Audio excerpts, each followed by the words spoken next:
달러가 강해질 때마다 한국 자산 시장은 먼저 흔들린다.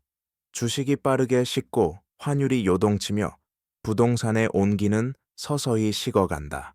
이는 우연이 아니라 반복된 패턴이다. 세계의 자금은 위험을 감지하면 가장 먼저 달러로 이동한다.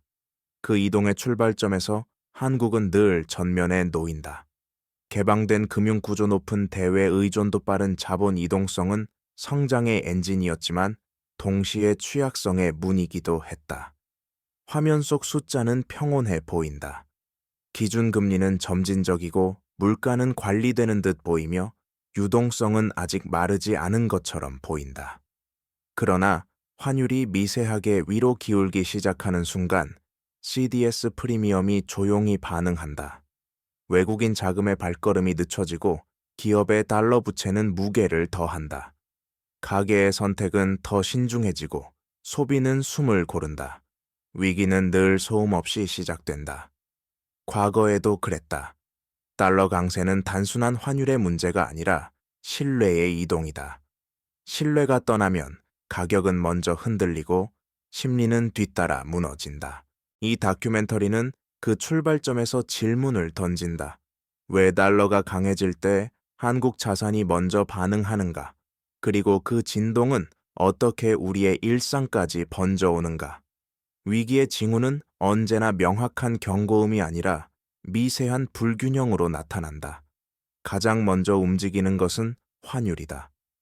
달러 대비 원화가 완만하게 약세를 보이기 시작하면 수출 경쟁력이라는 익숙한 해석이 등장하지만 그 이면에서는 다른 신호들이 동시에 켜진다. 외환 시장의 변동성이 커지고 단기 자금이 머무는 기간이 눈에 띄게 짧아진다. 외국인 채권 자금은 유입 속도를 늦추고 주식 시장에서는 대형주부터 차분히 매도가 이어진다. CDS 프리미엄은 언론의 주목을 받지 않은 채 서서히 상승한다. 이는 국가 부도 가능성을 말하는 지표이기보다 글로벌 투자자들이 한국을 바라보는 위험 인식이 변하고 있다는 표시다. 부동산 시장에서도 변화는 조용히 시작된다. 거래량이 줄고 대출 금리에 민감한 지역부터 천이 내려간다. 가계는 이자 부담을 계산하며 지출을 늦추고 기업은 신규 투자를 재검토한다. 아직 위기라는 단어를 쓰기엔 이르지만 경제의 호흡은 분명 달라진다. 이런 초기 신호들은 과거 IMF 이전에도 반복되었다. 문제는 대부분의 사람들이 이 시점을 안정의 연장선으로 착각했다는 점이다. 달러 강세가 경제 충격으로 전환되는 과정은 단계적으로 작동한다. 미국의 금리가 오르거나 글로벌 불확실성이 커지면 자금은 수익과 안전을 동시에 추구하며 달러로 이동한다. 이때 신흥국 통화는 상대적으로 약세를 보이게 된다. 원화 가치가 떨어지면 수입 물가는 상승하고 이는 기업의 비용 구조와 가계의 실질 소득을 동시에 압박한다. 외화 부채 비중이 높은 기업은 환율 변동만으로도 재무 구조가 흔들린다. 금융기관은 리스크 관리를 이유로 대출 기준을 조정하고 유동성은 점점 선택적으로 공급된다. 이 과정에서 자산 가격은 실물 경제보다 먼저 반응한다.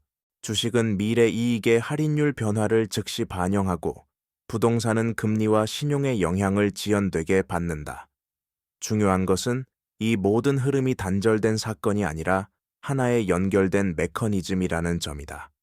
달러 강세는 외부 충격처럼 보이지만 실제로는 글로벌 금융 시스템 안에서 신뢰와 자금이 재배치되는 과정이다.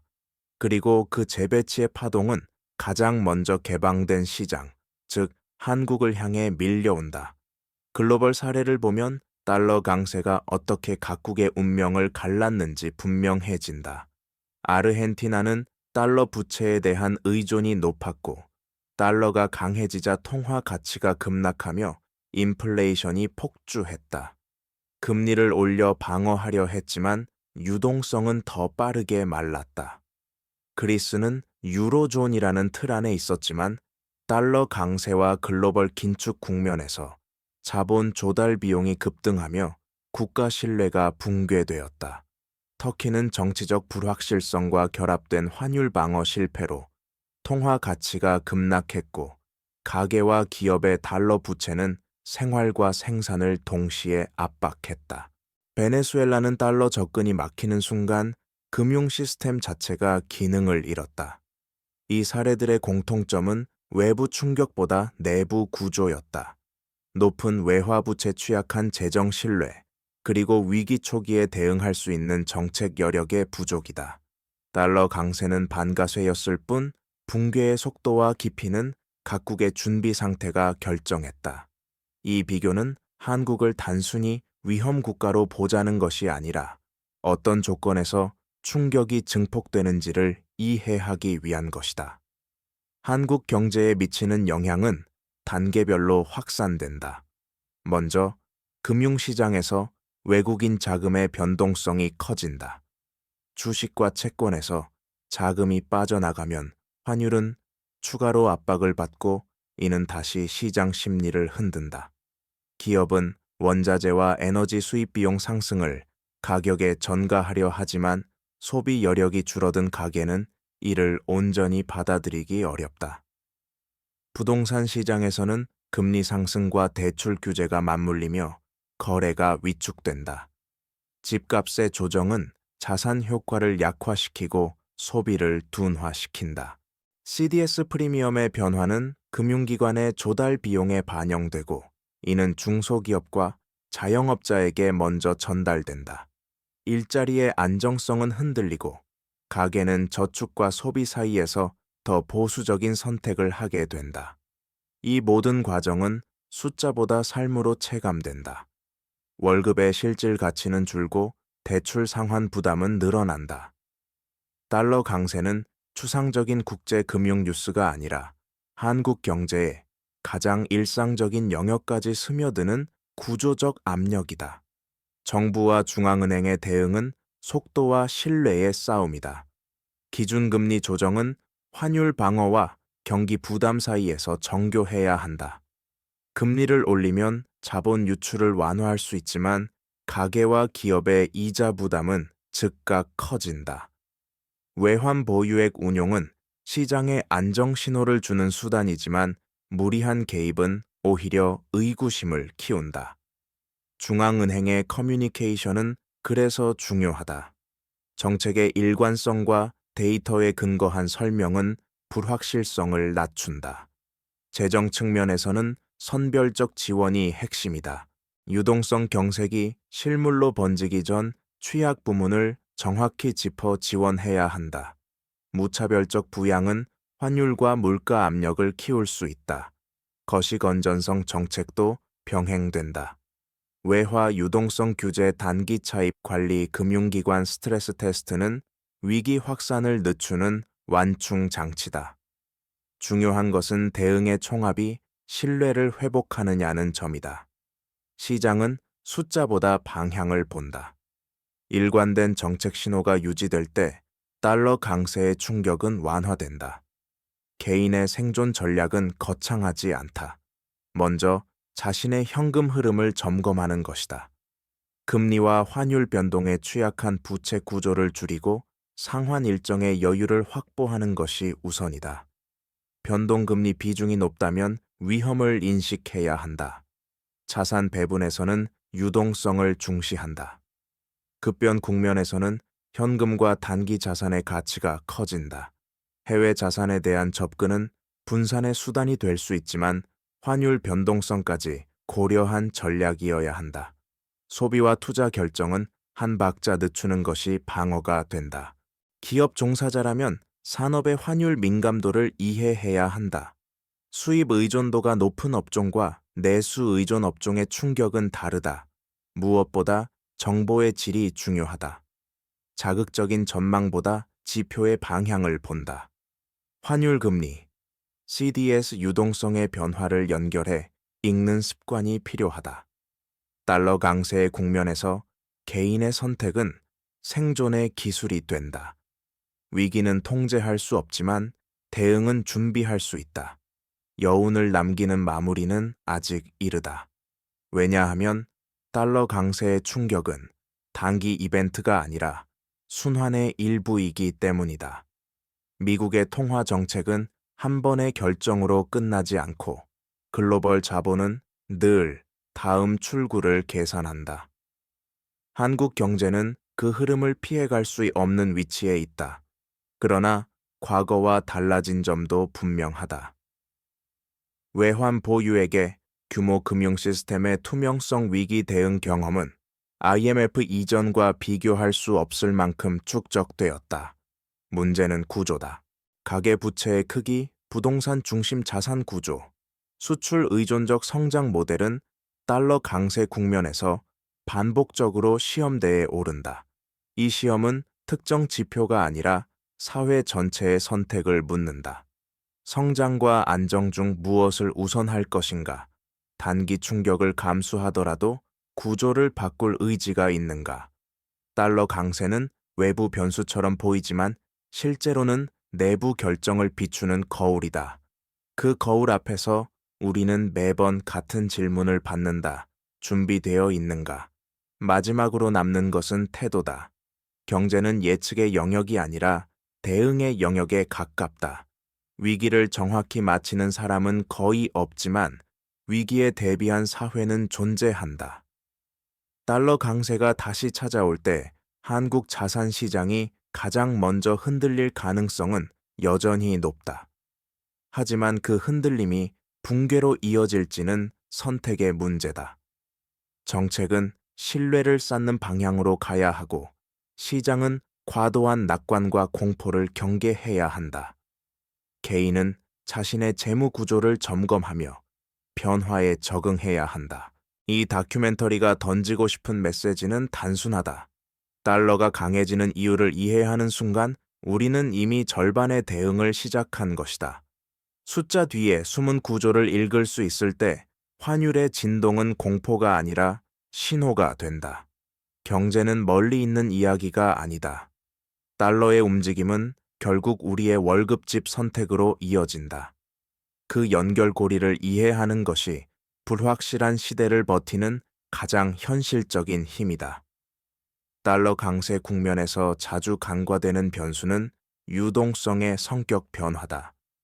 위기 이전의 유동성은 풍부해 보이지만 실제로는 특정 자산과 특정 주체에만 집중되는 경우가 많다.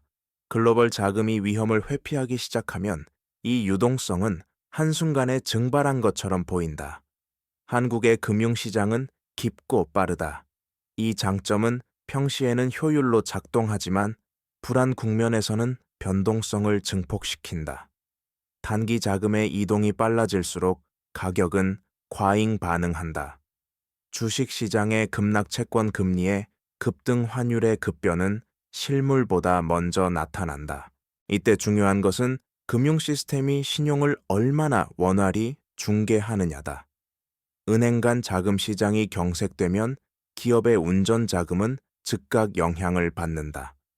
특히 중소기업과 자영업자는 매출 감소보다 먼저 자금 조달의 어려움을 체감한다. 유동성은 숫자가 아니라 흐름이다. 그 흐름이 막히는 순간 경제는 체감 속도로 식기 시작한다. 이 과정에서 심리는 또 하나의 증폭 장치로 작동한다. 환율이 오르면 불안은 기사보다 빠르게 확산된다. 소비자는 지출을 미루고 기업은 현금을 쌓는다. 이 선택은 개별적으로는 합리적이지만 동시에 이루어질 때 경제 전체에는 수축 압력으로 작용한다. 과거 IMF 시기에도 소비 위축은 실업 증가보다 먼저 나타났다. 심리는 지표의 결과이면서 원인이 된다. 정부의 메시지가 모호하거나 정책 신호가 엇갈리면 시장은 최악의 시나리오를 먼저 가격에 반영한다. 반대로 일관된 대응은 불안을 완화한다. 달러 강세는 결국 신뢰의 시험이다. 통화에 대한 신뢰, 정책에 대한 신뢰, 그리고 미래 소득에 대한 신뢰가 동시에 흔들린다. 이 신뢰가 유지되는 한 조정은 관리 가능하다. 하지만 균열이 커지면 작은 충격도 위기로 번진다. 그래서 위기의 핵심은 언제나 심리와 구조의 결합이다. 글로벌 금융 환경의 변화는 항상 비대칭적으로 전달된다. 미국의 통화 긴축은 선진국 내부보다 신흥국과 개방 경제에 더 큰 파장을 남긴다. 달러 강세가 본격화되면 국제 금융기관의 리스크 모델은 자동으로 작동한다. 위험 가중치가 조정되고 포트폴리오는 안전자산 중심으로 재편된다. 이 과정에서 한국은 투자 대상에서 제외되기보다 비중이 축소되는 위치에 놓인다. 작은 조정처럼 보이지만 누적되면 시장 가격에 의미 있는 압력을 만든다. 수출 기업은 환율 상승의 수혜를 기대하지만 글로벌 수요 둔화가 겹치면 효과는 제한적이다. 반면 수입 원가와 에너지 비용은 즉각 반영된다. 물가 압력은 임금 협상과 가계의 체감 부담으로 이어진다. 여기에 글로벌 금융 규제의 강화는 자금 조달 조건을 더 까다롭게 만든다. 달러 강세는 단순한 환율 상승이 아니라 세계 금융의 기준이 재설정되는 신호다. 그 기준 변화에 얼마나 빠르게 적응하느냐가 경제의 탄력성을 좌우한다.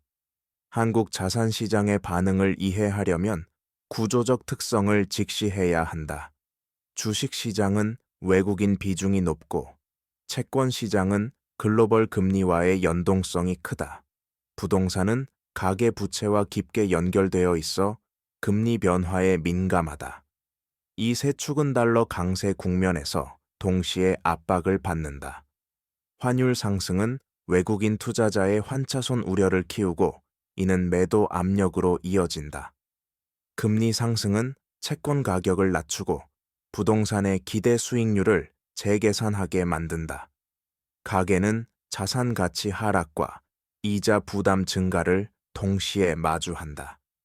이중 압박은 소비 심리를 빠르게 위축시킨다. 중요한 것은 이 반응이 과잉일 수 있다는 점이다. 시장은 늘 최악을 먼저 반영한다. 하지만 구조를 이해하면 조정과 붕괴의 차이를 구분할 수 있다. 한국 자산 시장은 흔들리지만 그 흔들림의 깊이는 정책과 신뢰에 의해 결정된다. 달러 강세 국면에서 자주 반복되는 오해는 위기가 외부에서 갑자기 덮쳐온다는 인식이다.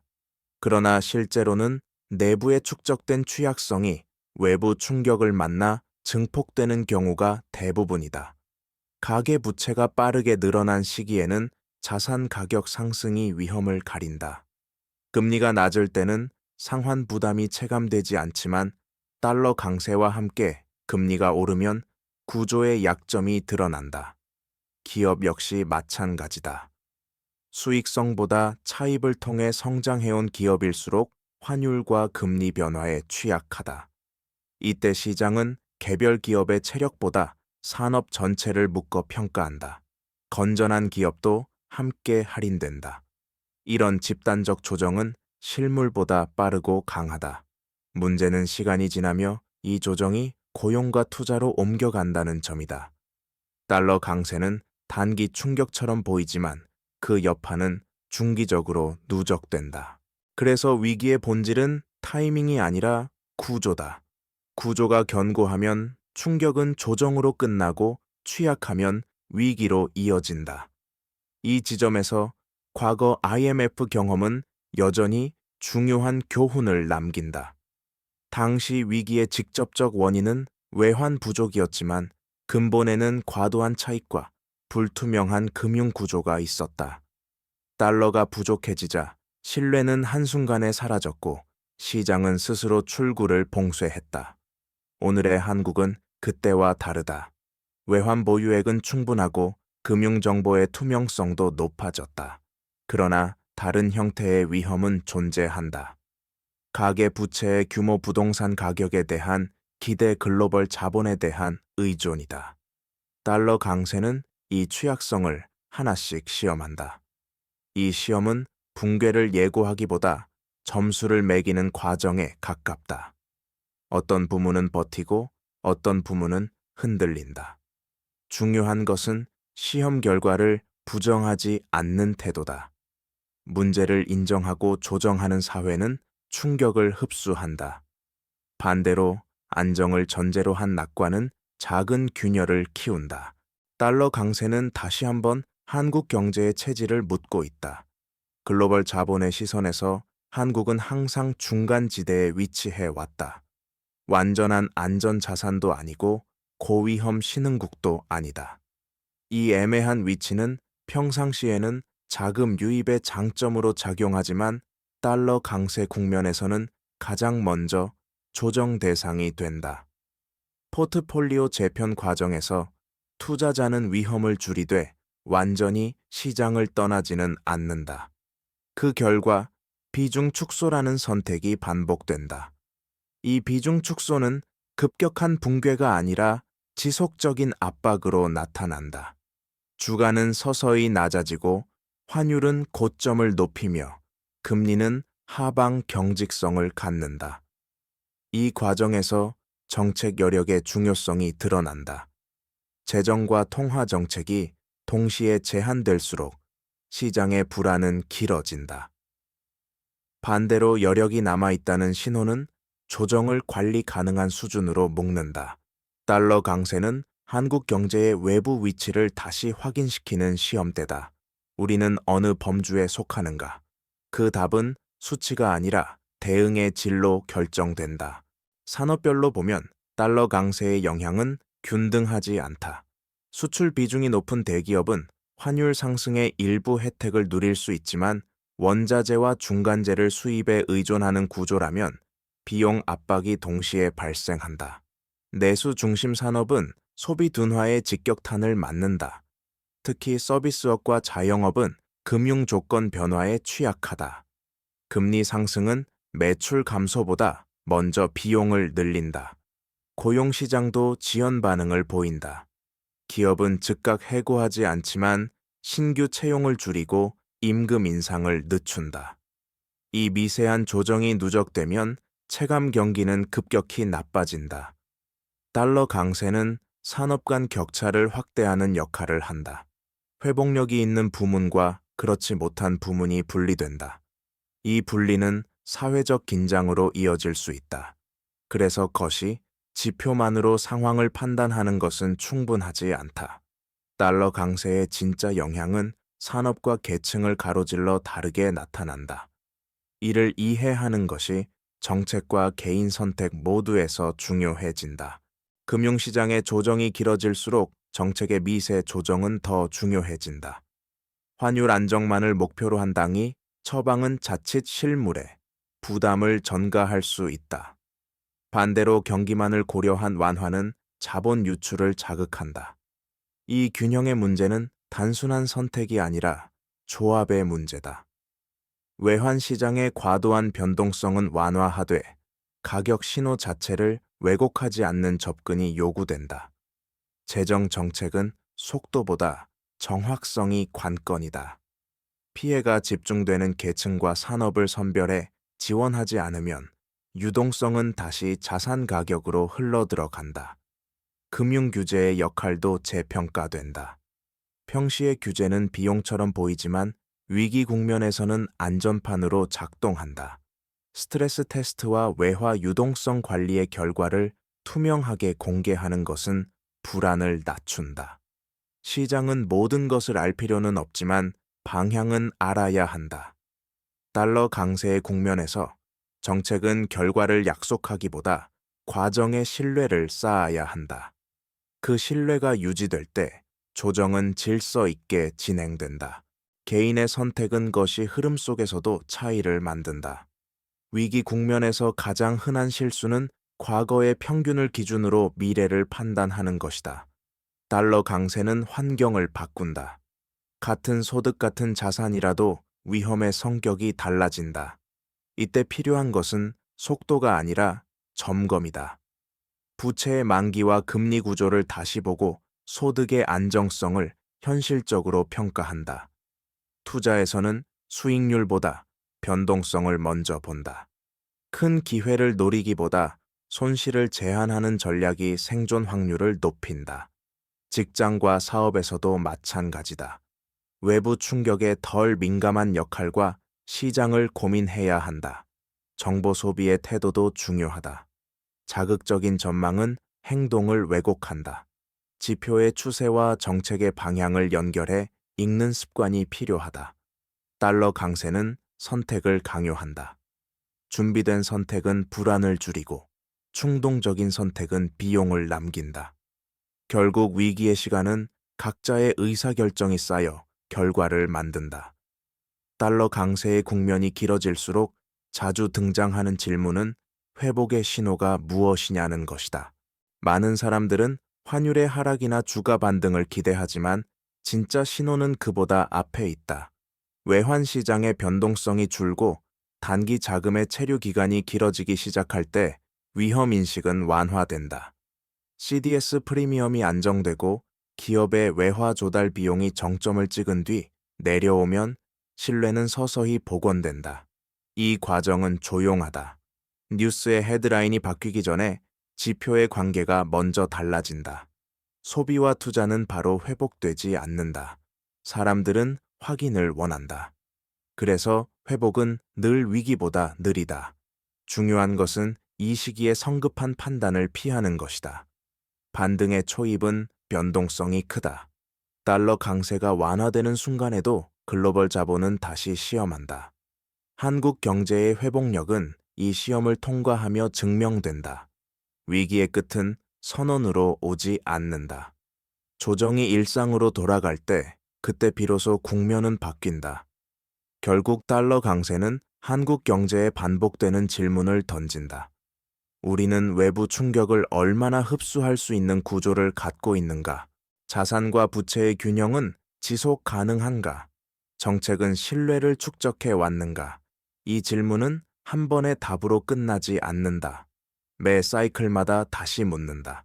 중요한 것은 완벽한 방어가 아니라 학습의 속도다. 위기를 겪은 사회는 다음 충격을 더 빨리 인식한다. 개인도 마찬가지다. 자신의 재무 구조와 선택의 결과를 돌아본 사람은 다음 국면에서 덜 흔들린다. 달러 강세는 불안의 상징처럼 보이지만 동시에 구조를 점검하는 계기다. 그 계기를 놓치지 않는 사회는 충격을 성장의 비용으로 바꾼다. 이 다큐멘터리가 전하고 싶은 핵심은 단순하다. 달러는 움직이고 자본은 이동한다. 그 속에서 흔들릴 것인지는 피할 수 없지만 무너질 것인지는 선택의 문제다. 준비된 구조와 차분한 판단이 있을 때 달러 강세는 위기가 아니라 시험이 된다. 이 시험은 세대 간에도 다른 의미로 다가온다. 청년층에게 달러 강세는 취업 시장의 문턱을 높인다. 기업은 불확실성 속에서 채용을 늦추고 경력직을 선호한다. 첫 기회를 기다리던 사람들에게 시간은 비용이 된다. 중장년층에게는 자산과 부채의 균형이 더 직접적인 문제다. 주택 가격의 조정과 금리 부담은 노후 계획을 다시 쓰게 만든다. 자영업자는 환율보다 매출의 변화를 먼저 체감한다. 원가 상승과 소비 위축이 동시에 오면 선택지는 제한된다. 이처럼 달러 강세는 동일한 경제 환경 속에서도 서로 다른 압력을 만든다.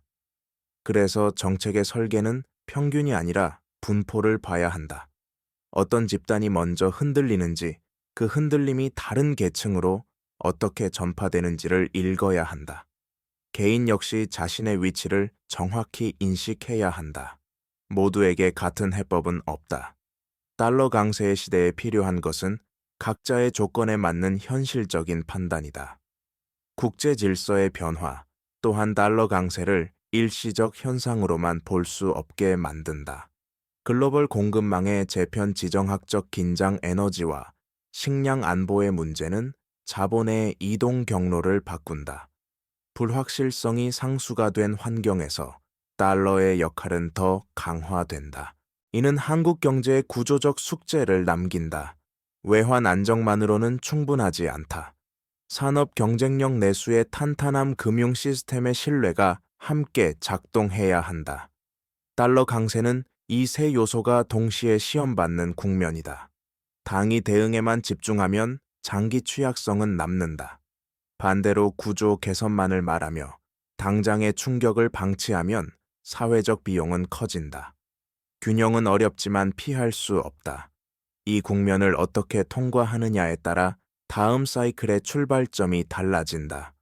달러는 외부 변수지만 그 충격을 흡수하는 능력은 내부에서 만들어진다. 그 사실을 인정하는 순간 대응은 보다 현실적인 방향으로 움직이기 시작한다. 이제 시선은 금융을 넘어 제도와 문화로 옮겨진다. 달러 강세의 충격이 반복될수록 사회는 점점 방어적으로 변한다. 위험을 회피하는 선택이 늘어나고 장기 투자보다는 단기 안정이 우선된다. 이는 합리적이지만 동시에 성장의 동력을 약화시킬 수 있다. 혁신은 불확실성을 전제로 한다. 그러나 환율과 금리의 변동성이 커질수록 실패를 감내할 여지는 줄어든다. 이 딜레마는 정책과 시장 개인 모두에게 공통된 과제다. 금융 안정과 도전의 균형을 어떻게 맞출 것인가? 달러 강세 국면에서 이 질문은 더 날카로워진다. 교육노동산업 정책의 유연성은 충격을 완화하는 보이지 않는 완충 장치다. 한 번의 환율 방어보다 중요한 것은 회복 후의 선택이다. 위기를 통과한 뒤에도 구조를 바꾸지 않으면 다음 충격은 더 크게 돌아온다. 달러 강세는 반복되는 시험지다. 문제는 답을 외우느냐, 이해하느냐다. 마지막으로 돌아보면 달러 강세는 늘 같은 장면으로 시작하지만 같은 결말로 끝나지는 않는다. 어떤 국가는 조정을 통해 체질을 강화했고 어떤 국가는 불안을 키워 위기로 이어졌다. 차이는 정보의 속도와 판단의 질이었다. 한국 경제는 수차례의 파동을 겪으며 학습해왔다. 그 학습이 축적될수록 충격은 짧아지고 회복은 빨라진다. 그러나 방심은 언제나 위험하다. 달러는 다시 강해질 것이고 자본은 다시 움직일 것이다. 그때 중요한 것은 공포에 반응하는 것이 아니라 구조를 점검하는 태도다. 환율의 숫자 뒤에 있는 흐름을 읽고 금리의 변화가 삶에 미치는 경로를 이해하는 것. 이것이 불확실한 시대를 버티는 가장 현실적인 힘이다. 달러 강세는 끝이 아니라 과정이다. 그 과정을 어떻게 통과하느냐가 한국 자산 시장과 우리의 삶을 결정한다. 이 과정에서 놓치기 쉬운 것은 시간의 감각이다. 경제 충격은 한순간에 발생하는 것처럼 보이지만 실제로는 누적의 결과다. 달러 강세 역시 하루아침에 모든 것을 바꾸지 않는다. 문제는 시간이 지날수록 선택지가 줄어든다는 점이다. 초기에는 대응의 여지가 넓지만 불확실성이 길어질수록 개인과 기업은 방어적인 자세로 고착된다. 이때 투자와 소비는 최소화되고 현금은 움직이지 않는다. 경제는 서서히 굳어간다. 정책도 마찬가지다. 빠른 결단이 필요한 시점과 인내가 필요한 시점을 구분하지 못하면 신뢰는 약해진다. IMF 이후 한국이 배운 가장 중요한 교훈은 속도의 중요성이었다. 너무 늦은 안정은 비용이 크다. 달러 강세 국면에서 시간은 중립적이지 않다. 준비된 구조는 시간을 아군으로 만들고 취약한 구조는 시간을 적으로 만든다.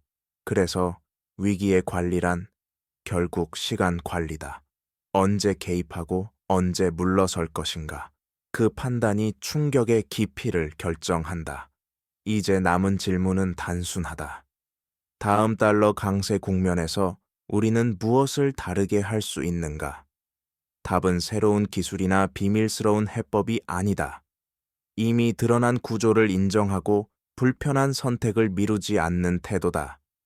가계부채의 질을 개선하고 자산 편중을 완화하며 정책의 신뢰를 일관되게 유지하는 것. 이는 단기간에 성과를 보여주지 않는다. 그러나 위기의 순간에 작동하는 힘은 늘 평시에 만들어진다. 달러 강세는 한국 경제를 괴롭히는 외부 변수처럼 보이지만 동시에 방향을 바로잡을 기회다. 충격이 지나간 뒤 다시 같은 위치로 돌아간다면 다음 파동은 더 크게 다가온다.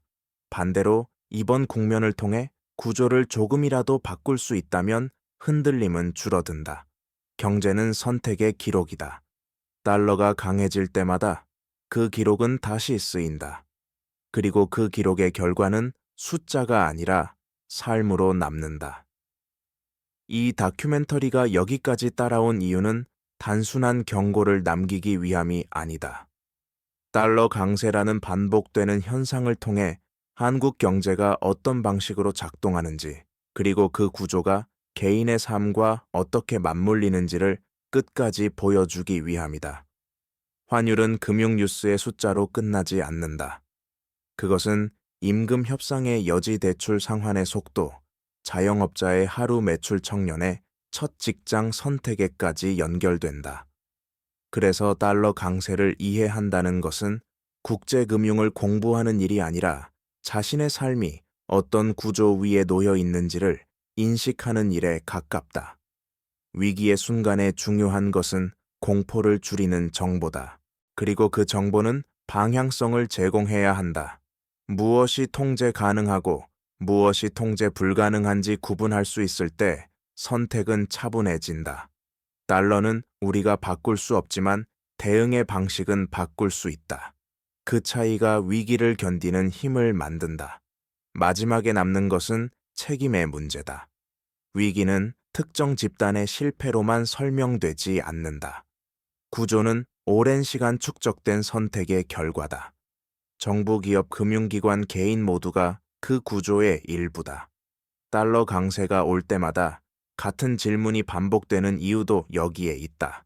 우리는 위험을 공유하지만 대응은 각자의 몫이다. 이 다큐멘터리가 끝나도 달러는 계속 움직일 것이고 시장은 다시 흔들릴 것이다. 중요한 것은 그때 이 질문을 다시 떠올릴 수 있는가다.